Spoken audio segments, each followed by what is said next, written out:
I'll tell you a little bit about myself. I grew up on a farm in Northern California.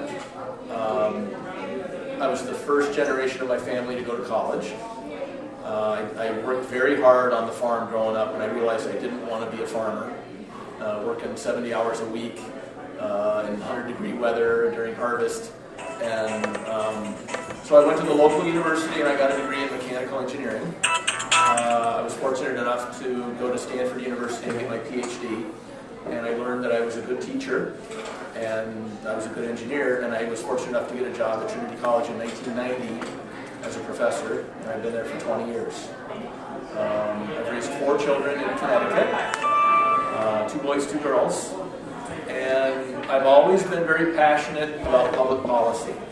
Even in high school, I used to have arguments with my government teacher, because then we had something like a $300 million national debt or something like that. Even at that time, I was worried about fiscal responsibility.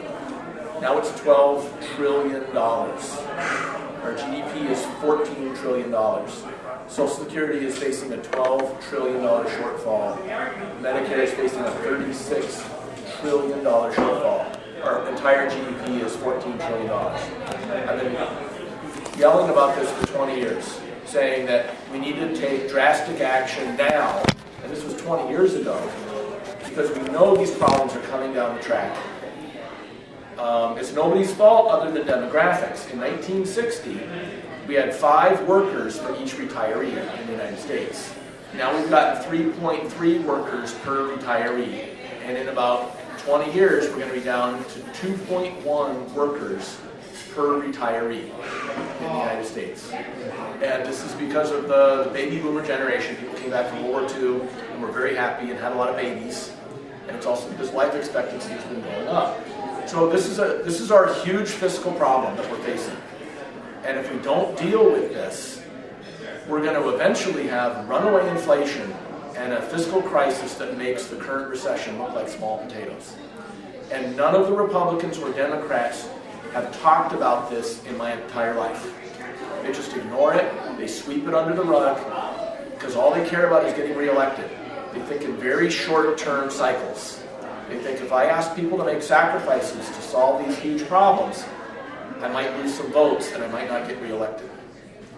So the main reason I'm running is to try to bring sanity to the discussion and the dialogue. I want to get in the debate.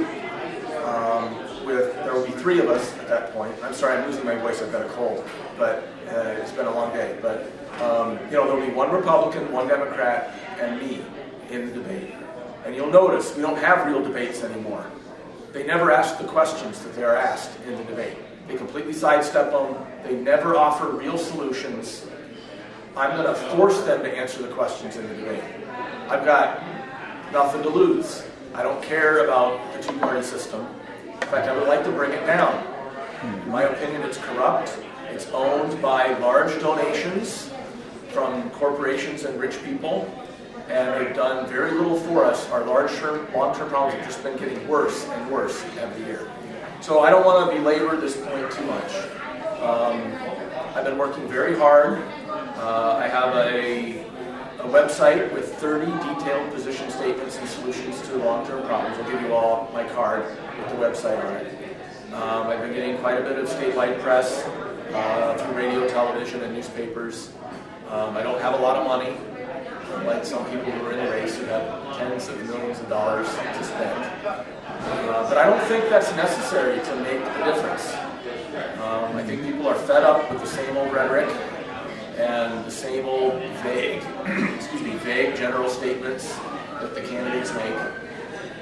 And I've been an educator my entire life. I've been a community worker. I've been volunteering in the Hartford school systems for 19 years.